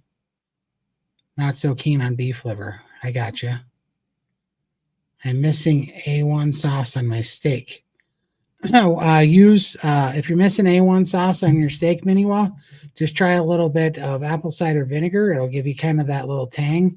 Just get a bowl of it, a little cup of it, dish or whatever, and just dip your pieces of steak in it and try it. It's not perfect, but it's pretty awesome. And apple cider vinegar is a short chain fatty acid. Could you freeze the liver, then slice into tiny slivers and put it into capsules? Place the capsules in the freezer and take a few. Absolutely, you can. And you don't even need the capsules. Just freeze them in little squares, little capsule-sized squares, and then drink them down with your water. That's what a lot of people do, and it does really good for them. Oops, take 2 to 3 times a week. Yep, for sure. Yeah, because for what they say is you only need like 1 or 2 ounces a week of liver.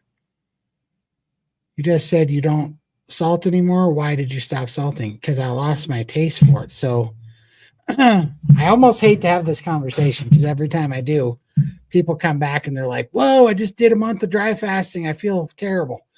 So it's because after I did the SPG priming and after I did a whole bunch of wet fasting, I went into dry fasting, and dry fasting makes you more fat adapt because it starts making your body go to your. No, sorry, I just coughed in the microphone. I got to be more aware of that. It makes you go to your fat cells to get your metabolic fluid for your electrolytes.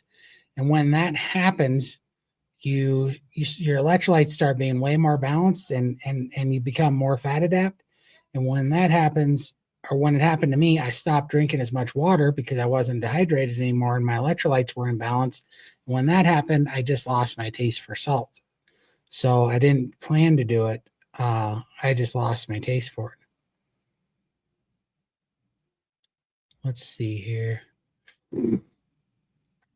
I take chicken or beef liver puree and add it to hamburger or hamburger for burgers or meatloaf to get extra liver. But I also like beef liver, but I really like it with fried onions. That sounds like it might be a good way to hide it. Todd at the garlic carnivore cure, garlic and black pepper kick my butt, and because terrible pain, I do salt alone. Yeah, absolutely. Black pepper, so many people are allergic to or have bad result with black pepper, have a bad reaction. I do love my steak smoked though. That is a fact, Amby. I love smoked steak. When I get off here, I'm smoking up a New York strip, and then I'm going to sear it on some charcoal. You're a genuine dear person, Todd. I wasn't 67. Well, I appreciate it so much. Tell all the ladies out there for me. Happy Easter, Danielle. Happy Easter, Holly. That's interesting about milk. I have very little dairy, but enjoy milk on occasion. Usually have it in the mornings. Yesterday I had warm milk before bed. This morning I'm ravenous. Yeah, milk has casomorphine and casein in it. Casomorphine and casein.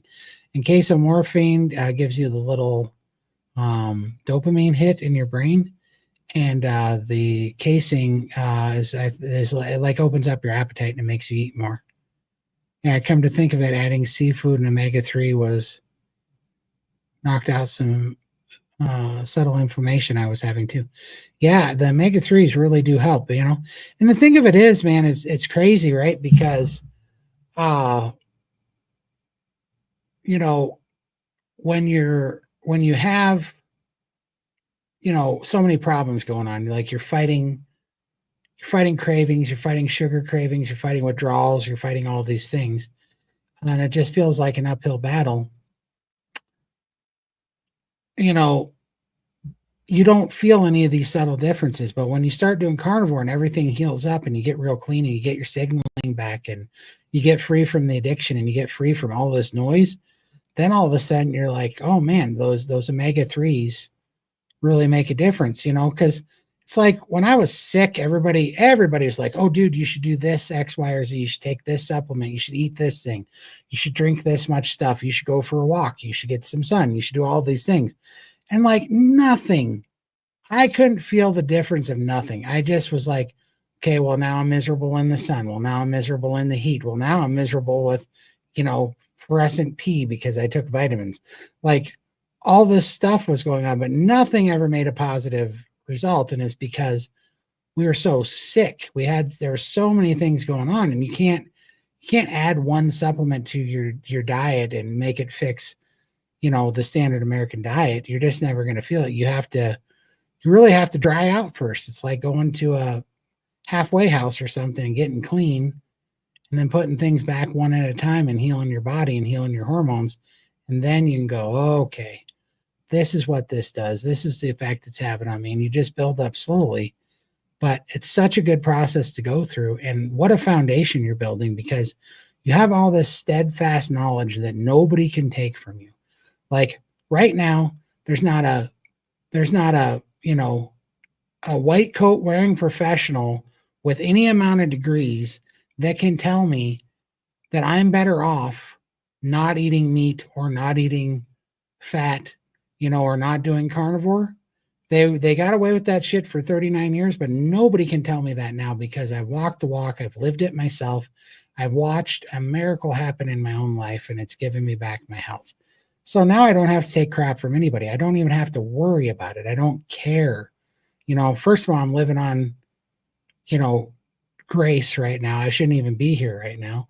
And so I don't have to take crap about anything. I don't have to regret anything. From here on out, I'm just making good decisions no matter what. I'm just trying my best, but it's all working. And there's just there's no struggle in this. There's no fear. There's no cravings anymore. I don't have to listen to any of the bull crap that the doctors say. I can go get blood work so that I can use it for my own, information to try to optimize my health and feel even better. But once you feel it for yourself and you get clean and then you build on to these little things. And I know that sounds like so much work, but what are you going to do otherwise, right? You're like the alternative is just to keep getting sicker. And I promise you that living sicker is way harder than working to get healthy and doing carnivore. It's way better because carnivore pays you back so quickly with so much benefit that it's just way better to bite the bullet and understand that there's no easy roads out of this, but there is a path that'll make it easy in the future. And if you can dig deep and find a community and have people help you and encourage you through the hard part and getting to where it becomes easy, then you're going to be so happy that you did, and it doesn't take near as long as you think that it might. Let's see.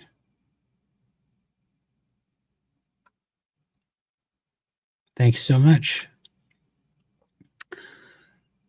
I'm getting relief all around after almost 3 years. Hormonal issues are just ridiculous. For sure. Absolutely. We gotta, and that's really prevalent with women for sure. I had my own host of hormone issues, but women especially, because women restrict so much and they need so much more fat, that is a real problem for them. Question, doing yoga stretches, have you seen how to do our adrenal reset? Take 1 minute. Another weird thing that actually works. No, but you can bet I'll be looking up an adrenal reset. Yeah, I've never seen it, but I'll definitely check it out. I'm not against any of it for sure.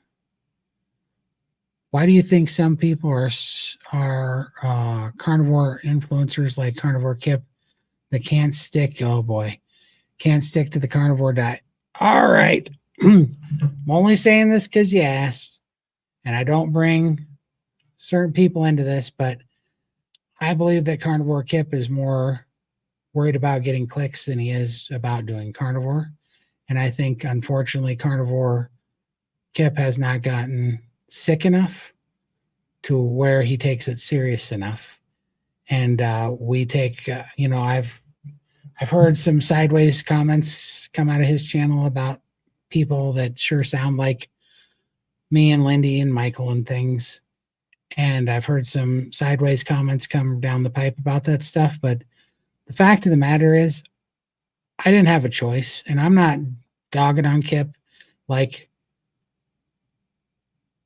I could have looked harder and tried more things for a long time. But unfortunately, I was stubborn and complacent long enough that it took me being on my deathbed to make a decision. And that's just the difference, I think, with some people. Everybody has to come to the end of themselves, and they have to get real, very honestly real about what their problems are and what they really want. And they really have to get on their knees, I think, and give it to God. When I did this, I literally was told that, I had to take these drugs and see these specialists or I was going to die in a very short period of time. And I was over 700 pounds on oxygen and felt like I was dying. I definitely felt like I was dying.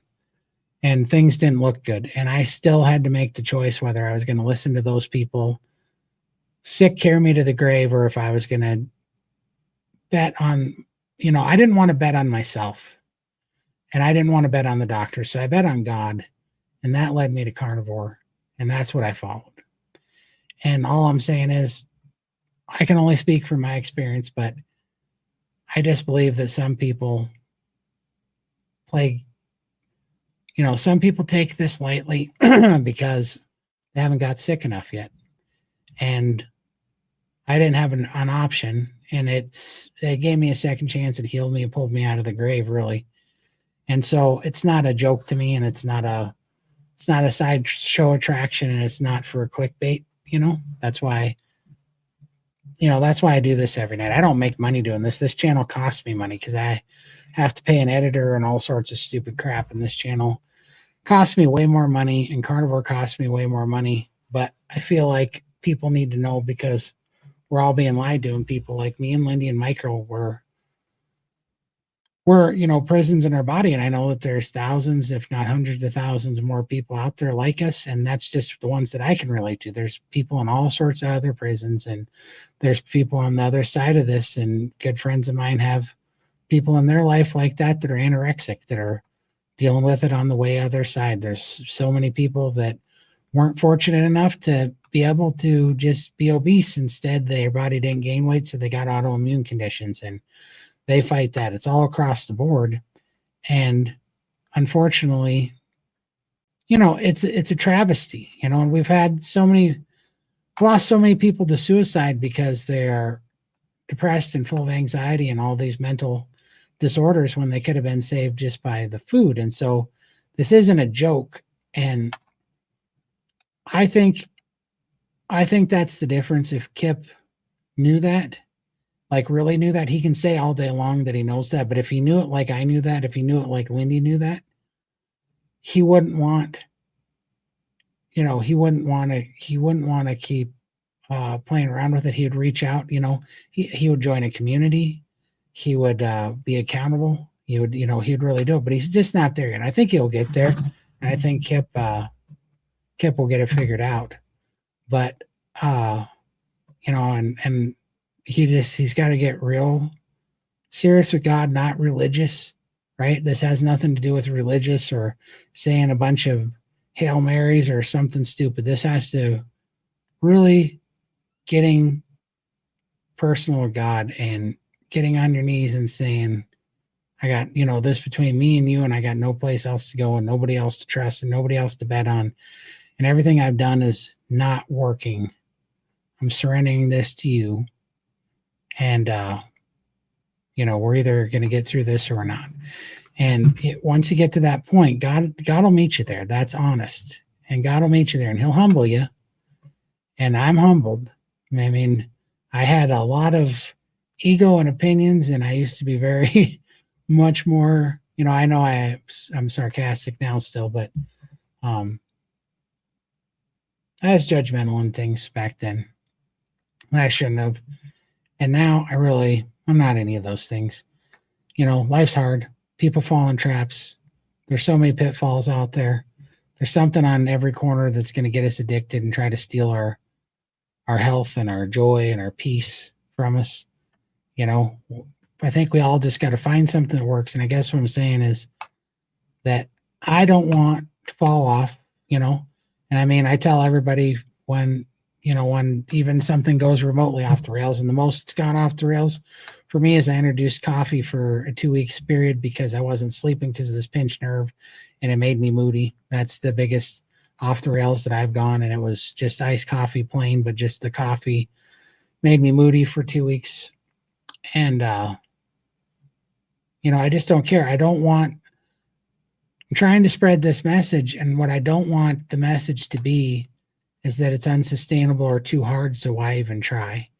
And I feel like coming on here and not taking it serious in front of you guys and not trying to show you a path out instead of just showing you another path that seems unrealistic, that's not helpful. It's not bringing hope to anybody. So I don't want to spotlight a problem with anybody unless I can give you a solution with it. And I'm telling you, this is a solution. I'm putting myself on camera. Lindy's putting herself on camera so that you can watch as it goes and watch that it is doable and that it is sustainable and it is the way out. And I know it is for Kip too.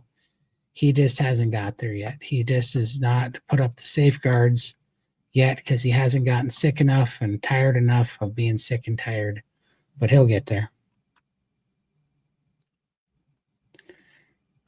Yeah, my sciatica has gone too. It must be The omega-3 for sure. The opposite side massaging never worked for me. Definitely omega-3. Yeah, it's been helping me quite a bit. There's Big Man Alaska, John. Pray everyone is happy and healthy and enjoying the weekend. You too, John. Happy Thanksgiving. It's good to see you. Everybody go check out Big Man Alaska. Speaking of another guy that's showing us that it can all be done and sustainable, John is an absolute inspiration as well. Go check out Big Man Alaska. I was recently suffering from pinched or inflamed nerve in my back shoulder. I usually don't take any drugs, but I was taking quite a bit of ibuprofen just to survive. In time, it healed. Prayers for you. Thanks so much. Yeah, I know I've stayed away from honestly, one day it was hurting so bad I took 18 Advil and it just didn't do anything to it. It hurt my stomach. And so I just had to stop taking any of it because I'm like, it's all that this is doing is making me have a pinched nerve, a bad back, and a sick stomach. So I just stopped doing it. My sciatica was gone. First 6 months, completely gone. That's awesome, Lori. Well, I'm looking forward to it. I'm definitely, it's so much better. I've been seeing a chiropractor now for 2 weeks and been doing the exercises, and it is really working. I think the heavy squat may not have been the best move. Anyways, I hope you feel better 109% soon. Thanks so much. Yeah, I'm sure it wasn't the best move. And I'm going to chalk that up to another one of Big T's poor life choices. But I'm just saying I'm not for certain sure that it hurt because I didn't feel it at the time. I didn't feel it for 2 weeks. I couldn't possibly do it. I'm not allowed. Just watch a video on Carnivore Doctor doing slow burn weight. Yeah, I'm going to actually start doing that when I get this pain done, this nerve done. It makes potential injury much less likely. Yeah, I'm going to be going to that because I have a potential to get frustrated and want to go back to my older, my younger self's strength, and it's just not there yet. I had severe oxalate dumping in my eyes. Yep, that happens. I had to see a doctor. I'm on resistant drops for dry eyes. I was getting crystals coming out of my tear ducts. Doctor did say my ducts were clogged. Yeah, I bet. And I'm sorry, Tina, that is a pain in the butt. I went through that too. Thanks, everyone. Let you know how things go. Got to run. Happy Easter. Oh, God bless. See you, Don. I appreciate you so much. Good to see you all, Big Man. Yeah, for sure.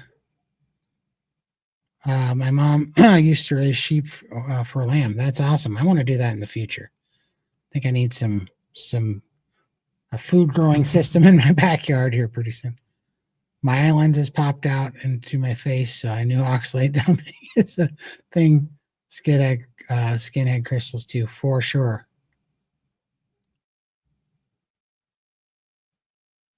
Mom's lamb last same yucky. Yeah, for sure. Yeah, bad lamb. Okay. Costco lamb tastes gamey, and I like it because I'm native and eat a lot of wild game here. For sure, Big Man. It does taste gamey for sure.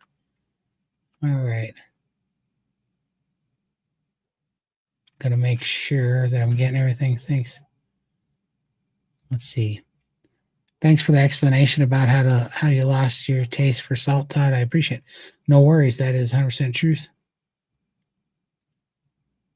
Todd got me off black pepper, and the difference was almost immediate. Absolutely, John. That stuff gives a lot of people a hard time. And that's what's so beautiful about the carnivore elimination diet is that, it helps us so much understand all the things that we didn't even suspect might have been a problem, like if it, people think that this is a radical diet and people think that it's unsustainable because it's such an elimination diet and we bring things down to the very basis. But the reality of it is if we don't do that, we're never going to know just how much things are actually, plaguing us, right? Like there's so much stuff that happens to us. If we can't isolate it, we're not going to really know the consequences.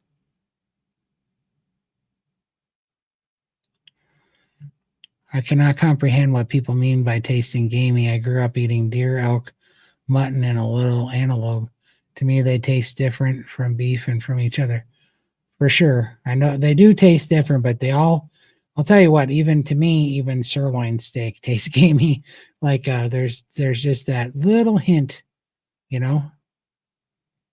Right there, both cutting arms and omega-3 helped with inflammation. Absolutely. Cutting carbs. I was going to say, I'm not sure what cutting arms mean, but cutting carbs, definitely. Todd, check out Governor Limited Edition Extra Virgin Olive Oil. It's amazing. Okay, I'll take a look at it for sure. Let's see. Sardines seem to help. There's Tim.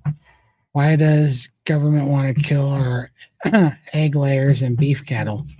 How can we protect our eggs and meat supply? Oh boy, Tim's trying to get me canceled. Tim, don't even get me started with that. Yeah. We'll go into that next weekend better, but a long story short, it's control.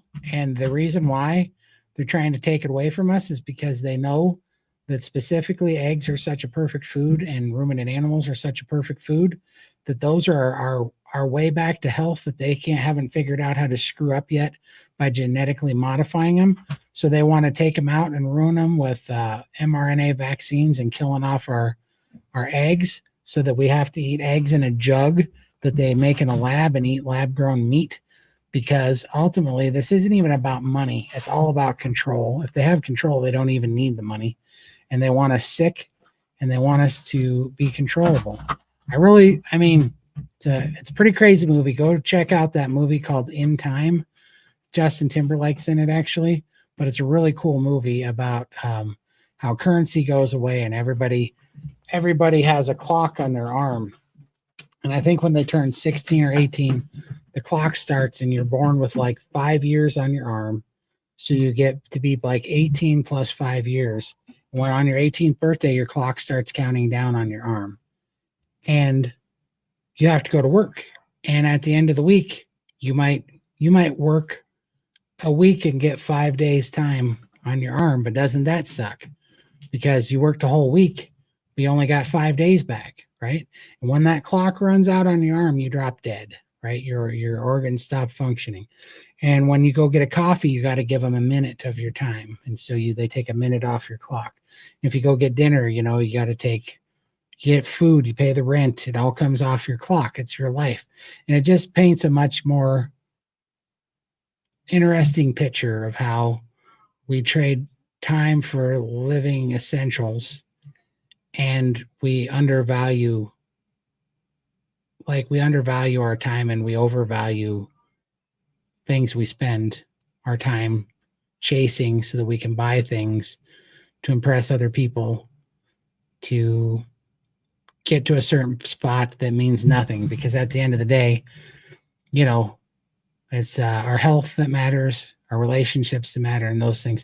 It's a really good movie, but that's really what it is, because if they can control our time by saying, okay, well, your food's only going to give you, let's say, 40 years to live, but if you take our drugs, then we can manage your symptoms so that you can live to be 70. But in order to do that, you're going to have to work all your life and make a bunch of money. And then you're going to have to give it to the food and drug companies to get sick and then manage your sickness, and that's how they control us. I really believe that. And that's why they don't want us growing chickens and cattle in our backyard. That's why they want us believing that red meat causes cancer and fat causes heart attacks.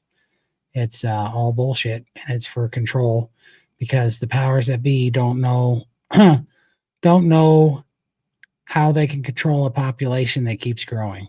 They're not sure how that they can maintain control, and they feel like the system of control and the boundaries they put up are going to collapse because they can't calculate all the nuances to, let's say, 15 billion people on the earth when we reach that level. Even though the earth will withstand it, they don't know if they'll be able to control it, or if people will truly be able to be free and have to find a way to live. I don't know. It's interesting, but we know that's what's going on for sure. It's all about control.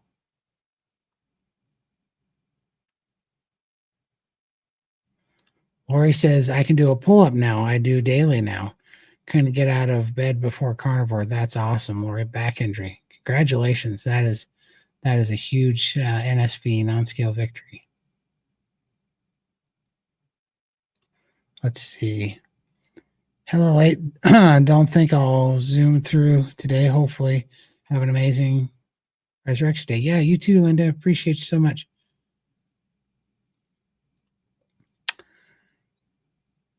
I come to think of it, I remember reading a book on blood types, and it said the blood type A do good on seafood. I'm blood type A. Yeah, maybe if that, I don't know. Some people say that that's nonsense. Some people say that there's something to it, but I say get your signaling clean and then listen to your body. Make sure you choose wild caught sardines so you don't get inflamed from the feed they give to, for the farmed ones, for sure. I find it hard to watch Kip. I'm still subscribed, but I know, man, and I've stayed away from it, but his clickbait stuff has gotten out of hand, and it's obviously clickbait. And he said, like right now we're doing a Montana meetup and we're selling tickets, and this is the first meetup I've ever been involved with. I've only ever done 2 things on my channel that at all had any monetary whatever to it. And that's this meetup, which, by the way, I get no money for it, and it's my fireworks that you guys are gonna see in the meetup. But we do that anyhow because we do a fireworks show, so it's just something we're utilizing that we already do. But I'm not getting any of the proceeds for this. This proceeds are actually going to create a little bit of a whatever is left, which there's not going to be much left because this crap's expensive.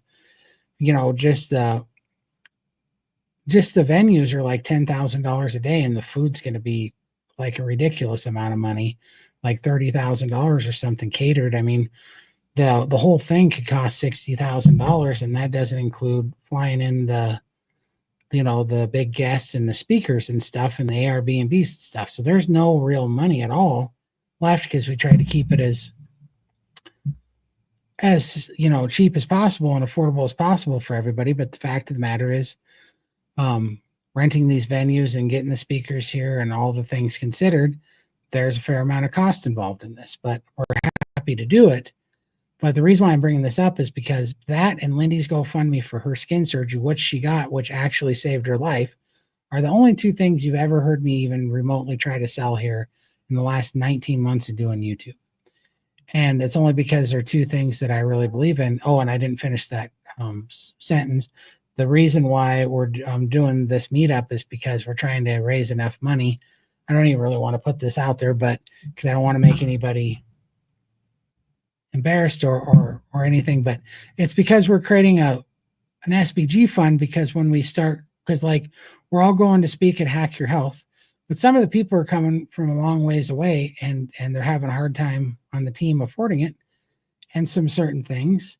And so we're wanting to create a fund that's like a scholarship to help people get to Hack Your Health so that they can speak on the team, on the SBG team. So that's the only reason why we're doing it. And I came up with the idea because we already do a very large fireworks display and we already have a barbecue. So, but the problem is that it was private. But as soon as we start selling tickets, I have to get caterers because you can't just cook for people and not be liable. So we have to get caterers that have the proper licensing and insurance to handle the food. And then we might even have to move the fireworks show to a different venue. And we still have to have venues and bathrooms and everything for the people. So, but the idea was to get value out of something that I'm already doing anyhow, so that you guys would get value out of it, that we could all meet and fellowship together, and then it could help some of the people on that we want to get to Hack Your Health get there, so that we can help them afford that. So that's all that's going on there.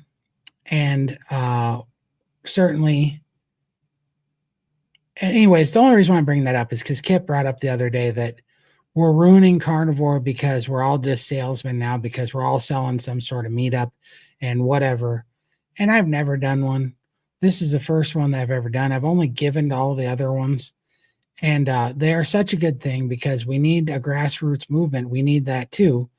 But it's just, I'm just so tired of the clickbait stuff, and I'm just going to put it out there. I just don't care anymore because he's always, he's always trying to insinuate something with healing humanity and carry man. And he's always saying that, there's people out there that pretend like they don't have problems with carnivore.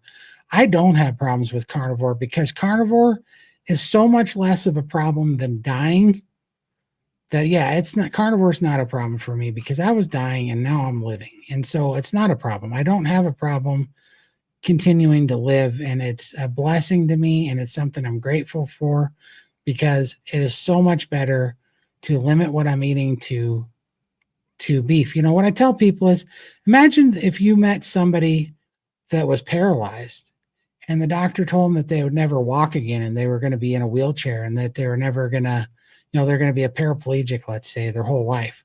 And then you came to them and you said, hey, I got good and bad news for you. The good news is that we can cure you and you're going to walk again and you're going to live and you're going to have a full functioning life again.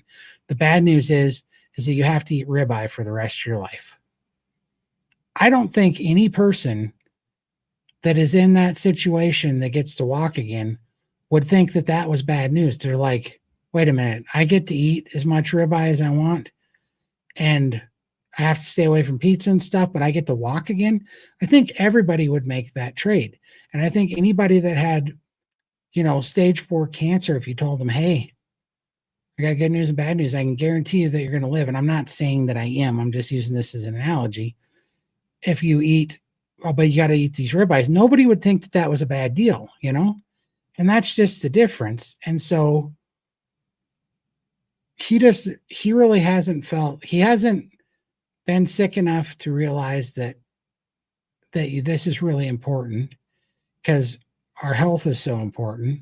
He really hasn't put that together yet, and he hasn't strung it out long enough. The reason why I know that is because you don't see him in any of these communities. You don't really see him in healing humanity, trying to get coaching to be helpful, to hold himself accountable. You don't see him in SBG trying to get help and hold himself accountable. You see him using his up and down struggles as clickbait. And, there's nothing special about Kip. He can do it just like me and Lindy and Michael and Carrie Mann and everybody else has done it. But he's just not there yet. And so I can't support it. And the fact of the matter that he not only does that for clickbait, but he also does it and calls other people out to create these, underhanded little jabs at everybody. And he does it. And then he pretends like he doesn't do it and he's a victim. And then he says this stuff about everybody's making money on carnivore and it's not what it used to be, where he's the one that keeps putting his shopping list on stuff, and he's gotten free barbecue grills and bicycles and all this free crap out of these people that really believe in him. And he, in my opinion, he's just kind of milking the system, and so it makes me mad that he would say that about good people in the community that are really trying to help people, and he takes, he's taken way more out of this community than I ever will already. And then he's talking smack about it. Like, I just don't respect the guy anymore because he keeps doing that. And I'm sorry, but that's the truth. I'm not looking to cause any drama, but I'll stand on that all day long. And I don't have any problem having that out because I watched it happen with my own eyes. And I'm just staying away from it. I don't bring it up. But since tonight everybody's bringing it up, I'm going to say exactly what I think because I'd never mince words like that. Let's see.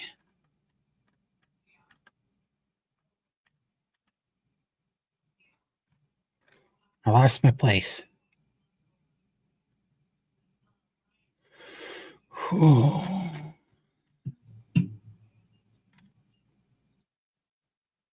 There we go. Hoping RFJK will be helpful with our food quality. Yeah, and also, yeah, for sure. I think it's coming. That's good. He needs prayer, in my opinion, too, for sure. Yes, Lord is everything to me. Amen to that.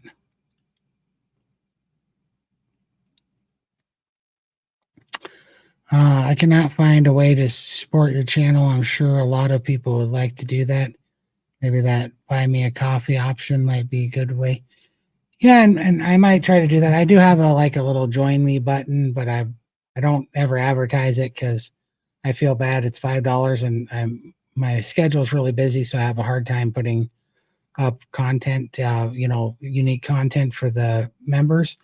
But I'm working on that. But I appreciate it so much. One of these days I'm going to get better at doing this, but right now it's just a passion project, and I'm trying to work it out. Bella and Max have been so nice. Bella's steak and butter gal. She's helping me do better videos, and so maybe someday this will start paying back on advertising dollars. But yeah, it's not a big deal. I love doing it. This is my passion because it did save my life, and I see it saving so many other people's lives. And we have to put our, we have to put our money where our mouth is, and we have to put our energy into getting the word out there because there's so much noise and so many people that need it. And that's another reason that we all just need to get healthy, because the best advertising is going to be all of us out there in the real world being healthy and vibrant and being able to tell our stories to everybody when they're at a loss and they're at the bottom on their knees and they need a way out. They're going to be,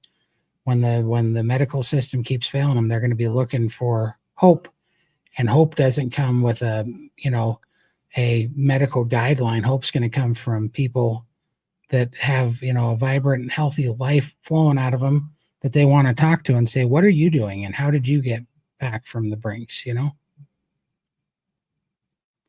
I've struggled with coffee addiction on and off for many years. Absolutely, man. So the coffee thing for us, so what they tell people in SPG, and I've seen it work so many times, is that if you don't tell yourself you're not going to have coffee, but only have coffee as a dessert. So eat before you drink the coffee because coffee is an appetite suppressant. And so if you drink coffee first, you're not going to eat enough. But if you eat enough, you're going to get the fat in, you're going to start to heal your hormones, and then you're going to get the strength back to get rid of the coffee. And so eventually your taste for coffee will get less and less, and you'll get some power over it. And then you can start weaning yourself off of it, watering it down, or only drinking, cutting it in half or whatever until you're finally completely free from it. But you got to eat your way through it. And so the very first step to take is you eat and only drink coffee. After you eat, just use it as a dessert. Has anyone tried the sardine fast? I've noticed I have less anxiety. For sure. Anxiety, absolutely. Like if you get the proper amount of fat in and you get carnivore,